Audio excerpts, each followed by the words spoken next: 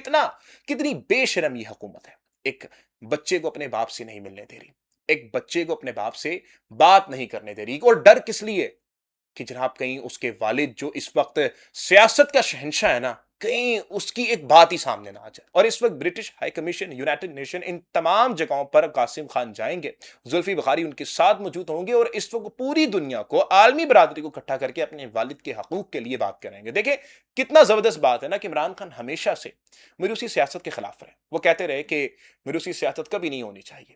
آج جب عمران خان خود تکلیف میں ہے نا، یقین جانیے ان کا کوئی رہنما ان کے ساتھ نہیں کھڑا ہوا۔ کھڑا کون ہوا ہے جانتے ہیں؟ ان کی فیملی۔ اب یہاں پر ہمیں بھی سوچنے کا اپنے موقف پر فیصلہ ملا ہے کہ کیا آیا عمران خان کا میروثی سیاست کا جو یہ بیانیہ تھا یا جو یہ بات تھی یہ صحیح تھی؟